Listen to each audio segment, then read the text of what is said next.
pasos voy, día a día crezco más. Refleja, lo que demuestra el sentido, el propósito de la Biblia es el amor incondicional de Dios por acercarnos a Él. Esa es la historia de toda la Biblia.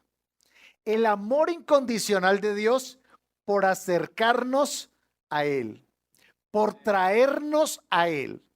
Pero la Biblia también habla de la tendencia humana, de nuestra tendencia también, de aunque Dios nos ama y aunque Dios nos quiere traer a Él, ¿cuál es la tendencia nuestra? ¿Quién sabe? La tendencia nuestra natural, digamos, por el pecado es huir de Dios.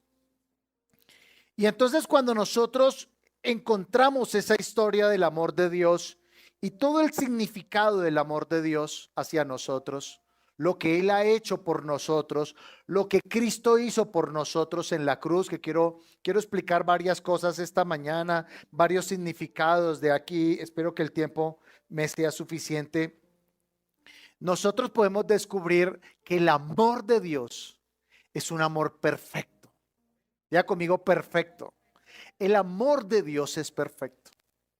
El Señor le dijo a Israel a través de Jeremías, le dijo, con amor eterno te he amado. O sea, Dios, Él es un Dios de amor. Y en ese amor, en esa gracia, en esa misericordia, Él nos quiere traer a Él. Es el deseo de Dios, atraernos siempre a Él, atraernos a Él.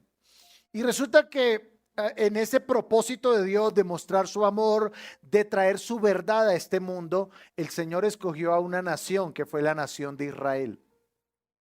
Y la nación de Israel, Dios les dio unas promesas, Dios les dio una palabra, pero en el momento más difícil, porque hubo una hambruna sobre la tierra, ellos tomaron una decisión. Y la decisión que ellos tomaron fue ir a Egipto. Y la Biblia dice que ellos estuvieron en Egipto durante 400 años. Y en esos 400 años, cuando ellos descendieron a Egipto, que fue en la época de José, la Biblia dice que ellos vivían bien, vivían con riqueza, con comodidades, pero luego se levantó un faraón que no conoció a José. Y ese faraón los oprimió. Y ese faraón los hizo esclavos. Y ese faraón no les dio buena comida, no les dio buen trato. Ese faraón los despreciaba, los menospreciaba. Y en ese momento preciso de la historia es cuando Dios levanta a un hombre llamado Moisés. Y entonces ustedes conocen la historia. Moisés le dice al faraón, deja a salir a mi pueblo. Y el faraón, ¿qué le dijo? Le dijo no. Y tuvieron que venir plagas y tuvieron que venir bastantes cosas aquí complejas, difíciles. Y una noche, un día, ocurrió lo siguiente. Llegó el día de la salida de ellos. Dios les dijo, prepárense porque ustedes van a salir hoy de Egipto. Y entonces como ellos no esperaban esa noticia tan, valga la redundancia, inesperada para ellos. Tenían haciendo masa para comer pan, masa leudada, pero la masa no había, digamos que no había acabado de crecer la masa, no había acabado de fermentar la levadura. Y entonces aquella noche Dios les dijo, ustedes tienen que comer un cordero asado y tienen que comer pan sin levadura.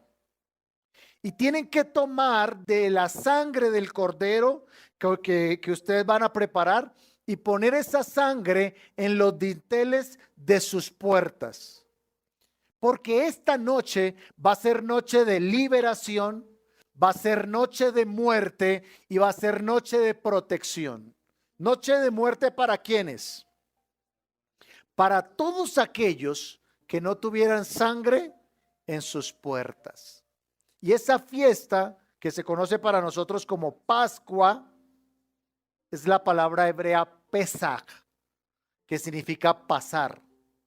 Que lo que significa era que el Señor que el ángel de la muerte, más bien el ángel de la muerte, veía la sangre sobre las casas y entonces ¿qué hacía? Pasaba de largo, seguía. Pero donde no estuviera la sangre, entonces entraría ese ángel a ese lugar y vendría la muerte de los primogénitos. Y entonces esta fecha, la Pascua o el Pesach, se convertía en el comienzo del año espiritual para Israel. Israel tenía dos comienzos en el año. El primero de ellos, que era el calendario natural de ellos, más o menos en el mes de octubre para nosotros, y el comienzo del año espiritual, que era aquel día de Pascua para ellos, que viene siendo para nosotros a veces marzo, a veces abril, más o menos, lo que conocemos nosotros como Semana Santa, ¿no?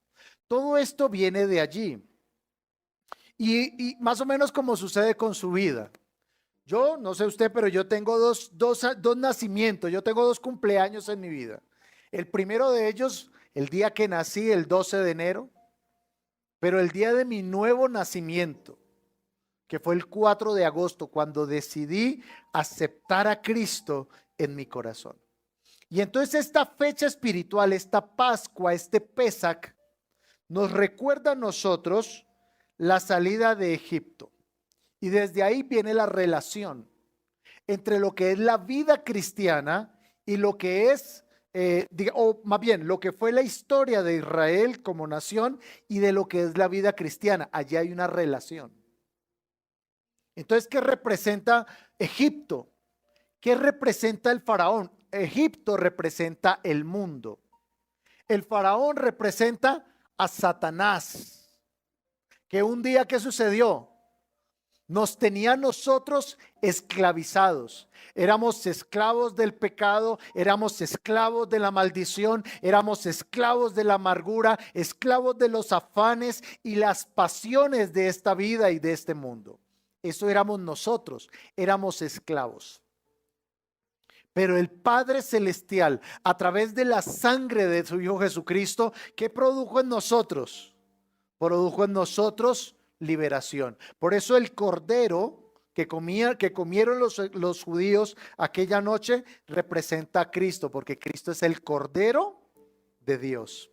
Y la sangre que ellos pusieron ahí sobre los dinteles de sus puertas, ahora nosotros ya no los ponemos sobre los dinteles de nuestras puertas, porque esa sangre ha sido derramada sobre nosotros para perdonar nuestros pecados, para anular nuestras maldiciones, para destruir la enfermedad en nuestras vidas. Amén.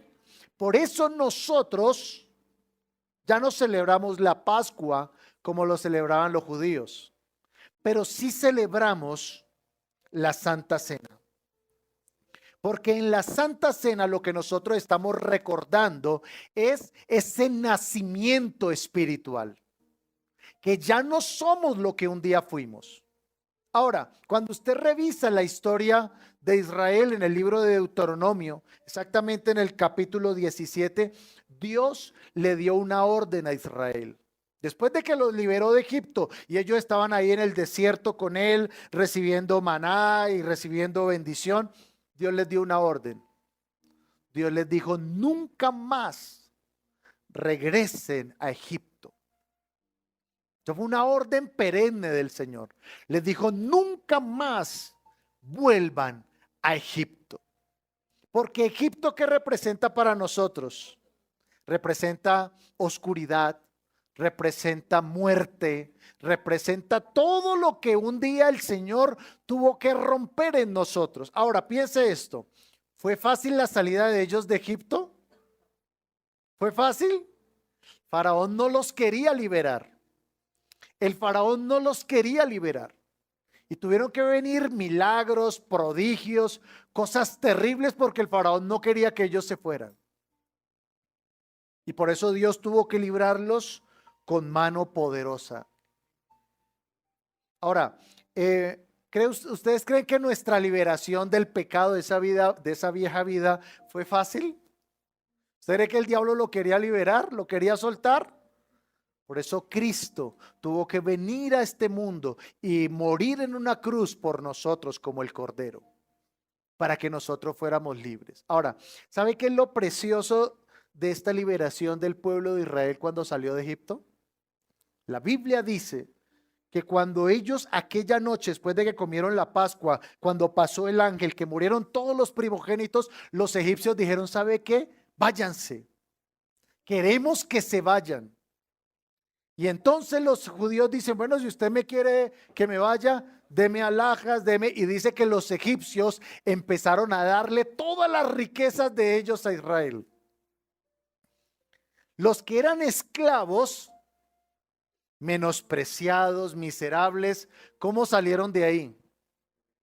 Enriquecidos. Salieron ricos de ahí.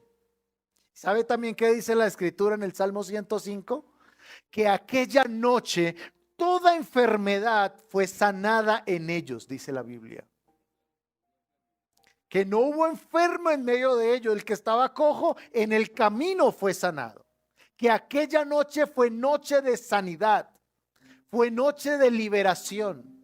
Fue noche de protección para ellos, porque la Biblia dice que ellos iban caminando y entonces el mismo Señor descendió sobre ellos, alrededor de ellos, como una columna de fuego para protegerlos, porque el faraón había decidido quitarles la vida. Pero Dios no se lo permitió, porque Dios tenía un propósito con Israel. Y así sucede con nosotros. Así como Dios le dijo a Israel, no vuelvan a Egipto en Deuteronomio capítulo 16, el Señor también te ha dicho a ti y a mí. Nos ha dicho, no hagas amistad con el mundo. No les gustó mucho eso, pero... Porque ¿qué representa el mundo? ¿Usted se acuerda cómo era su vida cuando usted no tenía al Señor? No sé si usted lo logra recordar, cómo estaba su hogar, cómo estaba su salud, sus sentimientos, sus emociones, cómo estábamos nosotros. Estábamos desorientados, vacíos por dentro, porque éramos esclavos del pecado, éramos esclavos de Satanás, llenos de resentimientos, de amarguras, de odios, de orgullo. Y el Señor tuvo que romper todo esto para que nosotros pudiésemos conocerlo. Ahora, también la Biblia nos dice que en el camino, en el transcurso del camino, Israel en muchas ocasiones quiso volverse atrás. Ellos pensaron que atrás era el camino. Como a veces nos puede ocurrir a nosotros el deseo de volver atrás. El deseo de renunciar, el deseo de tirar la toalla. Dígale al que tiene a su lado, por favor, dígale, no tires la toalla. Porque aunque sea dura la batalla, el Señor te sostendrá. Él lo dijo así en su palabra. Y a Israel en el desierto no le faltó nada. Y a ti tampoco te faltará nada cuando aprendes a depender de Dios. Amén. Y entonces es así como llegamos, hago este pequeño recuento para llegar a este pasaje de Lucas capítulo 22. Entonces Dios les dio una orden a Israel y a todos los judíos. Les dijo a ustedes en la misma fecha, cada año, ustedes van a celebrar la Pascua. Y desde entonces, que eso fue más o menos en el año 1200 antes de Cristo, hasta ahora, hasta nuestros días, Israel sigue celebrando en la misma fecha la Pascua del Señor. Porque recuerda el amor de Dios y el deseo de Dios de conectar a su pueblo esclavo con Él, que fueran libres para que se conectaran con Él. Amén. Y entonces, aquella noche en Lucas capítulo 22, en los versículos 15 al 20, el Señor Jesucristo reunió a sus discípulos y dice el versículo 15, y les dijo, cuánto he deseado comer con vosotros esta Pascua antes que padezca. Porque os digo que no la comeré más hasta que se cumpla en el reino de Dios. Y habiendo tomado la copa, dio gracias y dijo: tomad esto y repartidlo entre vosotros. Versículo 18. Porque os digo que no beberé más del fruto de la vid hasta que el reino de Dios venga. Y tomó el pan y dio gracias y lo partió y les dio diciendo: esto es mi cuerpo, que por vosotros es dado. Haced esto en memoria de mí. De igual manera, después que hubo cenado, tomó la copa diciendo: esta copa es el nuevo pacto en mi sangre, que por vosotros se derrama. Amén. Diga conmigo, por favor, esta es la palabra de Dios. Diga: yo la creo, es la verdad y me ha sido dada para cumplir un propósito, bendecirme, edificarme, llenarme. Diga: con ella renovaré mi entendimiento. Haga así: mi entendimiento, para ser transformado en la persona que Dios quiere que sea. Amén y amén. Denle un aplauso al Señor, por favor. Y entonces esta Pascua, voy a tratar de explicar lo más claro y lo más rápido posible. Pero en la Pascua, esta ceremonia que celebró el Señor aquella noche, tenía 14 pasos. 14 pasos tenía esta ceremonia. Porque esta ceremonia que celebró el Señor, reitero, era uno de los episodios más importantes para Israel. Yo les decía ahora que Israel tiene dos fechas, dos inicios de calendario. El primero de ellos en octubre, más o menos, donde ellos creen que fue el día en que Dios creó al hombre. Y ese es el inicio de su calendario, ¿cómo lo podríamos llamar? Sí, su calendario civil. Pero y esta fecha del Pesach era su calendario espiritual. Porque ahí nacieron de nuevo, porque ahí pasaron de ser esclavos a ser libres, de ser menospreciados a ser el pueblo de Dios. Y habían tres elementos muy claves en este pasaje. Usted, todo esto que les voy a contar, usted lo puede encontrar después en el libro de Éxodo, en el capítulo 12. Éxodo capítulo 12. Pero había tres elementos fundamentales que Dios le mostró a Moisés que ellos debían tener aquella noche en la cual iban a salir. El primero de ellos era el cordero pascual. Era un cordero sin defecto.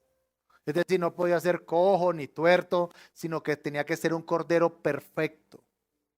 Un cordero mayor de edad, mayor de 1 año. Y era un cordero que tenía que morir. De hecho, algunos comentaristas bíblicos dicen que el cordero tenía que morir y luego ser asado, y que la posición más o menos en la que el cordero era asado, le ponían como unas, ¿cómo se llama eso? Como unos clavos tal vez. Y el cordero, para asarlo, moría como si estuviera en una cruz, extendido sus brazos. Y la sangre tenía que ser puesta ahí, como les dije, en los dinteles de las puertas. Ese era el primer elemento. El segundo elemento era el pan sin levadura. El pan sin levadura. Y el tercer elemento que debía contener era hierbas amargas. Hierbas amargas. Algunos dicen que posiblemente era lechuga romana, que también eran, siempre se me olvida el nombre de ese producto que es como, que es rojo, bueno, se me olvidó. Pero eran hierbas amargas lo que ellos debían comer. Y así era la ceremonia. Quiero que usted le preste atención, son 14 pasos, no los puedo explicar todos. Pero lo primero que hacían ellos cuando llegaban era, hacían una bendición inicial, y ahí tomaban una copa. Los judíos tomaban 4 copas en la zona pascual, 4 copas de vino, 4 copas de vino, las que ellos tomaban. Entonces hacían una bendición inicial y tomaban la primera copa de vino, que ellos la llamaban la copa de la santificación, porque Dios les prometió, Dios les dijo, los sacaré de Egipto. O sea, los sacaré y los apartaré para mí. Y luego hacían un lavado de manos, se lavaban las manos, un lavado de preparación para lo que era la ceremonia. Fue aquí, en este segundo paso, donde Jesús se levantó y lavó no las manos de sus discípulos, sino que les lavó los pies. Fue ahí donde el Señor les lavó los pies, para prepararlo y decirle: ustedes ya no van a ser discípulos, ahora ustedes van a ser apóstoles que sean enviados. El tercer paso era que ellos consumían hierbas verdes con agua salada. Hierbas verdes con agua salada, para recordar las lágrimas que ellos derramaban cuando eran esclavos. Entonces comían hierbas con hierbas verdes con agua salada. El cuarto punto era que ellos tomaban un pan y lo partían a la mitad. Tomaban un pan y lo partían a la mitad. Una parte la comían ahí y la otra parte la comían al final. El quinto paso, era cuando relataban la historia del éxodo y cómo Dios los había sacado de Egipto. Ese era el quinto paso. Entonces Jesús, piensa en eso, Jesús les contó a sus discípulos la historia que ellos habían vivido en aquel entonces. En ese momento estaban todos, incluyendo Judas ahí. Luego, en el sexto paso, otra vez se lavaban las manos. El séptimo paso, hacían una bendición, una oración. Y el octavo paso, escuche, en el octavo y el noveno paso, recuerde, ellos habían aquí, ya habían partido el pan, una parte la guardaban para el final, y en esta mitad del pan, en esta parte, en el octavo y noveno punto, era donde ellos tomaban el pan, y recuerde que tenía unas hierbas amargas, y entonces ahí tomaban el pan y lo untaban en esas hierbas amargas y lo comían. Fue aquí cuando Pedro le dijo al Señor: Señor, el Señor les dijo: uno de ustedes me va a entregar. Y el Señor le dijo: Señor, ¿y quién va a ser? Y fue cuando el Señor dijo: el que meta la mano conmigo en el plato, ese será el que me va a entregar. Fue en este punto, en el punto donde comían las hierbas amargas. En ese preciso momento, el Señor tomó su pan, Judas tomó su pan, y los dos metieron la mano al plato de hierbas amargas para comerlo. Fue en ese preciso instante. Y fue cuando Jesús miró a Judas y le dijo: lo que vas a hacer, hazlo pronto. Fue en ese octavo y noveno punto. Aquí es cuando Judas, dice la Biblia, usted lo puede leer en Juan capítulo 13, versículo 26 y 27. En ese preciso instante es cuando la escritura dice que Satanás entró en Judas y Judas resolvió en su corazón entregar a Jesús. Y en ese momento es cuando Judas se levanta y se va. Judas no estuvo en la institución de la Santa Cena. Judas no estuvo ahí. Porque la Biblia dice en esos pasajes de Juan que Judas se levanta y se va. ¿Ya? En el punto número 10 es cuando viene la cena principal, que es cuando comen el cordero asado. En el punto número 10. Y toman la segunda copa de vino, que se llamaba la copa de la liberación. ¿Por qué? Porque el Señor dijo, los voy a liberar de la esclavitud, los voy a liberar de la servidumbre. Es en este momento cuando nace para nosotros lo que conocemos como la Santa Cena o la Cena del Señor. Porque en el punto número 11, recuerda, ellos habían partido el pan, una parte la comen con hierbas amargas y la otra parte la reservan para este punto. En el punto número 11 es cuando ellos toman el pan y consumen la tercera copa de vino. Es en este punto donde el Señor toma el pan, lo empieza a repartir. Entonces, para explicarles un poco aquí rápidamente en la escritura que leímos al comienzo, cuando dice, voy a leer el versículo 17. Escuche, dice, y habiendo tomado la copa, dio gracias y dijo, tomad esto y repartidlo entre vosotros. Esa era la segunda copa. Pero fíjense que en el versículo 20 dice, después de que hubo sonado, tomó la copa. ¿Sí notan? Que se evidencia la presencia de más de una copa allí. Es en esta tercera copa, después de que ellos cenan, es en esta copa, ellos la llamaban la copa de la redención. ¿Sabe qué significa la palabra redimir? ¿Alguien sabe qué significa redimir? Significa comprar un esclavo. En los tiempos bíblicos, las personas iban al mercado y así como hoy en día, bueno, ya hoy en día no se ve mucho eso, pero la gente iba y compraba una gallina, compraba un pisco, ¿cierto? Compraba una paloma, un lorito en el mercado que estaba encadenado, que está ahí en una jaula, ¿cierto? La gente iba ahí, compraba, quiero esta paloma, quiero esta gallina. En los tiempos bíblicos la gente iba al mercado a comprar gente, a comprar esclavos. Quiero este me gusta, esta me gusta, los quiero como, y los compraban.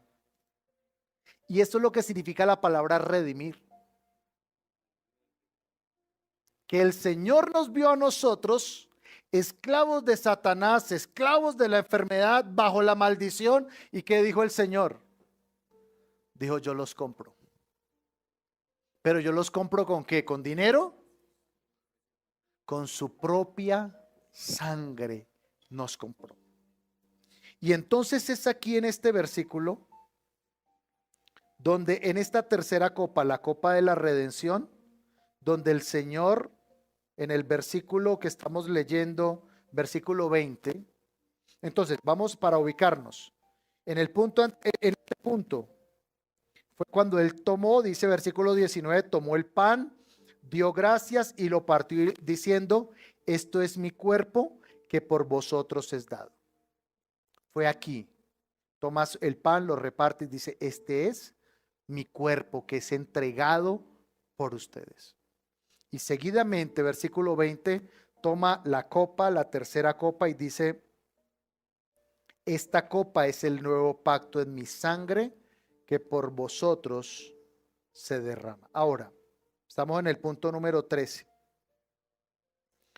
Luego los judíos en este punto estamos en el punto número 11.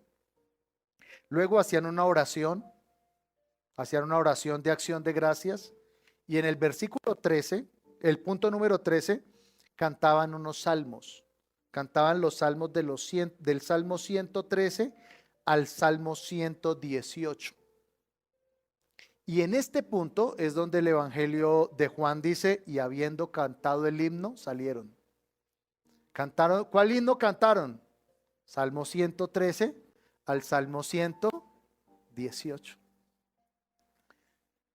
Y ahí tomaban una copa, la cuarta copa, la última copa que se conocía como la copa de alabanza y consumación. La palabra consumación significa cumplimiento.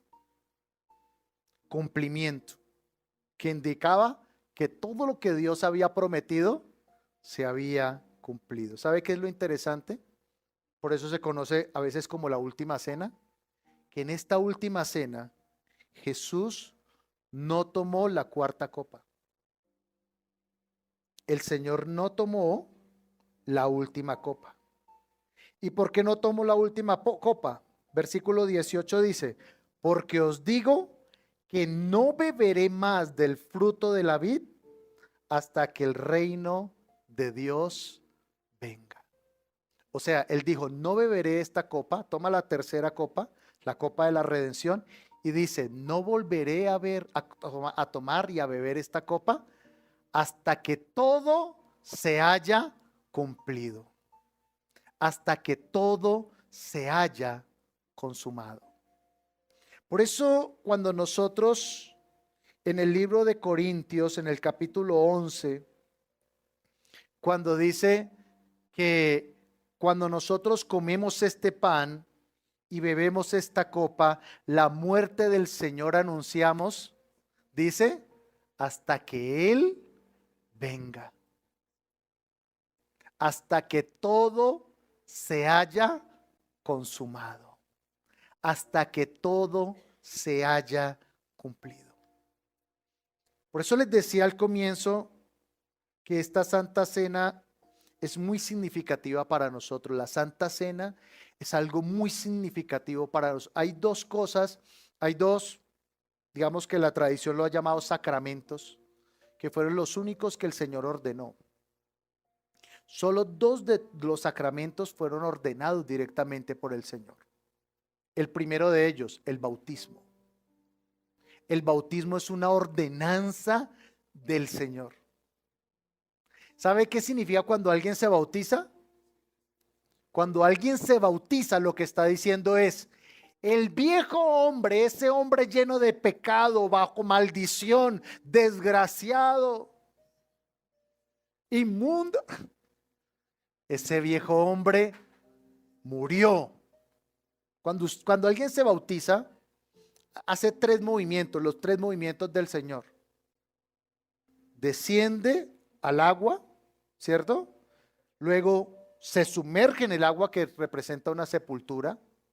Está unos segundos ahí y luego se levanta. Entonces, ¿cuáles son los tres movimientos? Muerte, sepultura y resurrección. Esas tres cosas son las que significa el bautismo. Por eso, el bautismo no es para salvación. Hay gente que, venga, ¿y qué pasó si no me bauticé? ¿Será que me muero?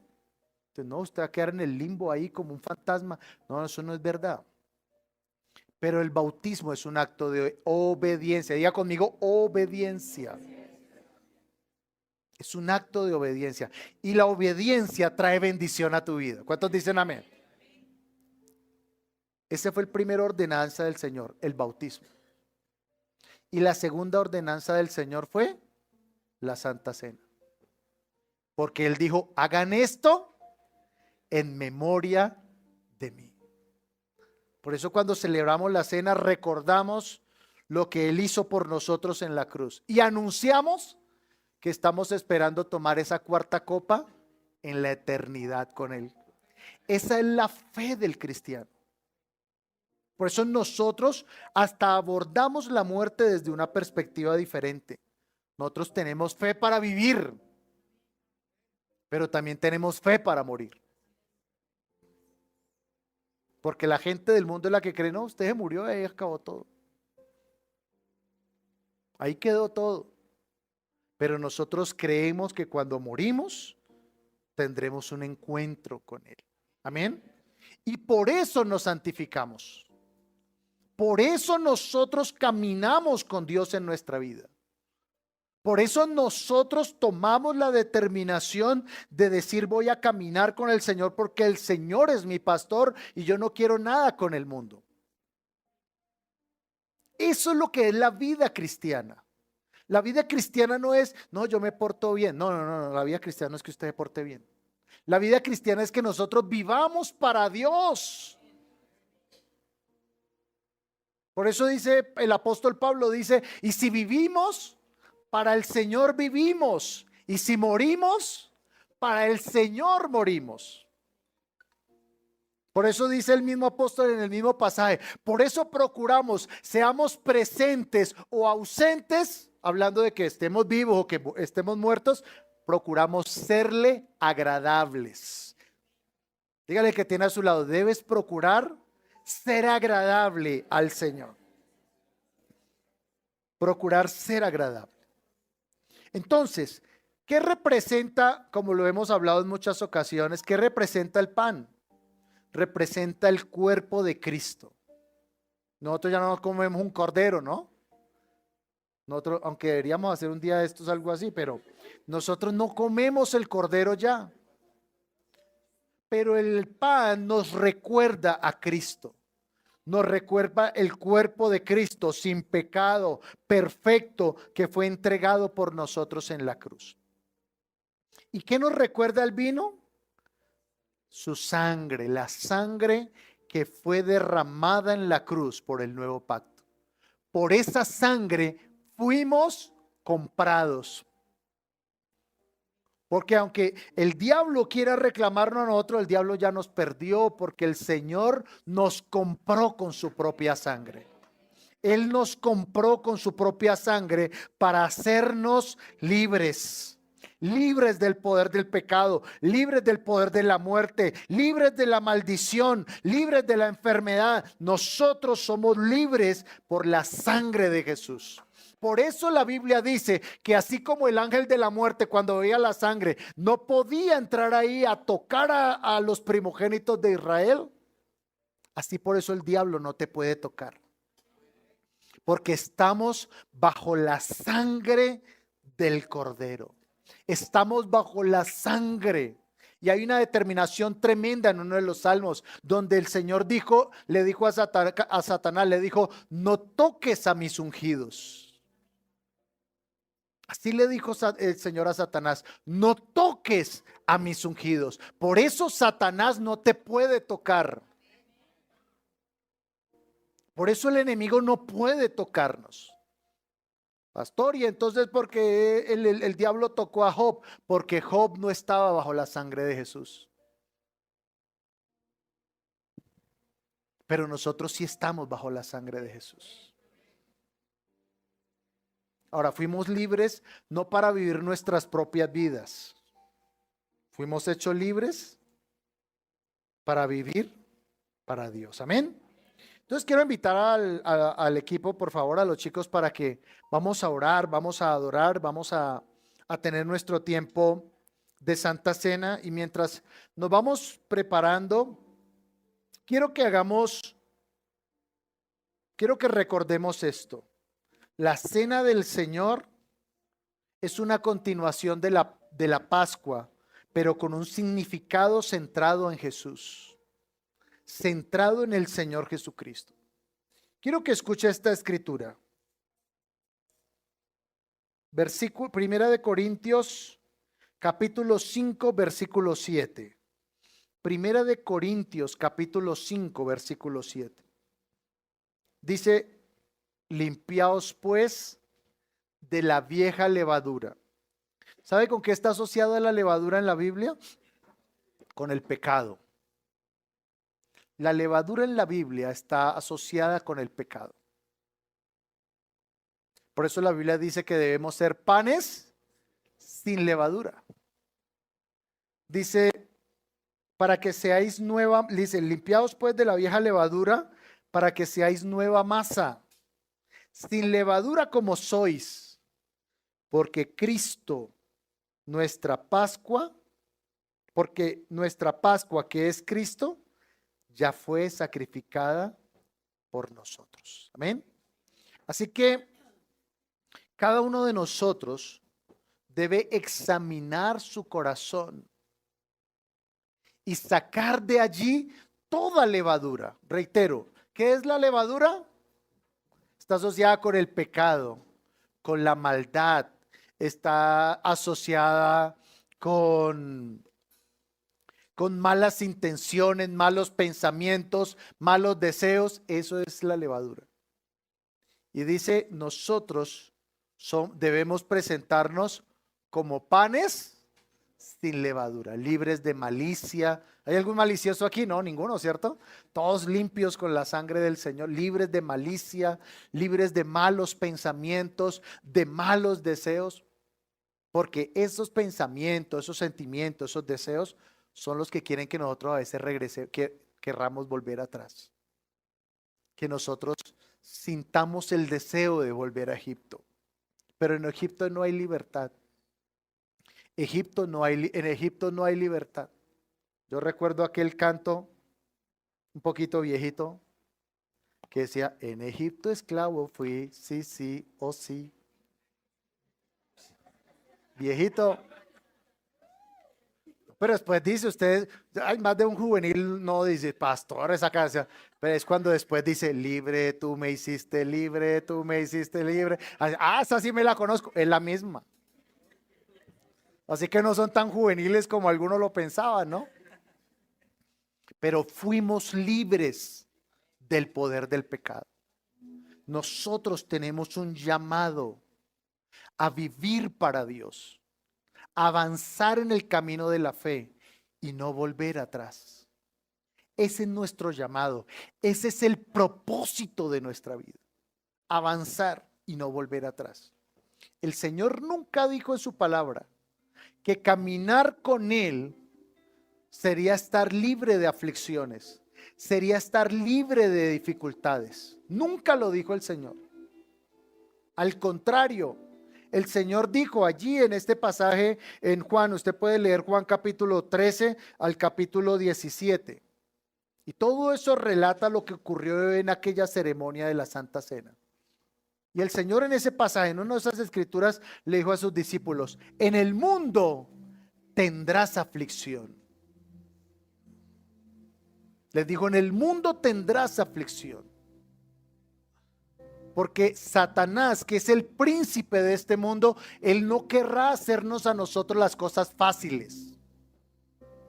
El diablo no querrá que su vida sea fácil. El diablo no lo puede tocar, no nos puede tocar. Pero el diablo sí puede manipular cosas a nuestro alrededor. ¿Para qué? Para que caigamos, para que desfallezcamos. Pero nosotros como hijos de Dios tenemos un propósito de vida. Y ese propósito es poner la mano en el arado y no mirar hacia atrás. No mirar hacia atrás. Y me gusta eso porque yo lo he explicado en varias ocasiones. En los tiempos bíblicos los arados eran tirados por bueyes. Y entonces la persona se paraba sobre el arado y los bueyes iban hacia adelante, pero tal vez la persona no era lo suficientemente pesada, o tal vez el arado no era lo suficientemente fino, no sé. Y a veces los surcos, ¿cómo quedaban? Quedaban un poquito torcidos. Pero el que ponía la mano en el arado, iba arando y miraba hacia atrás, puede que encontrara los surcos torcidos. Y entonces iba a sentir la sensación de que de regresar a enderezarlos. Y ahí es cuando el Señor dice: no, si pusiste la mano en el arado, no mires atrás. No mires atrás, ya lo torcido quedó atrás. Atrás quedó y no hay nada que pueda enmendarlo, que pueda cambiarlo. Por eso la Biblia dice que Dios no cambia nuestro pasado. Ni siquiera la Biblia dice que Dios remienda nuestro pasado. Ni siquiera lo dice. ¿Sabe qué dice la Escritura? Que Él nos hace nuevas criaturas. Ni siquiera remienda lo que fuimos en el pasado. Lo cambia, lo transforma. Amén. Gracias por acompañarnos hoy. Suscríbete a nuestro canal para que veas más contenido de nuestra iglesia. Recuerda, somos la Gran Comisión Bogotá.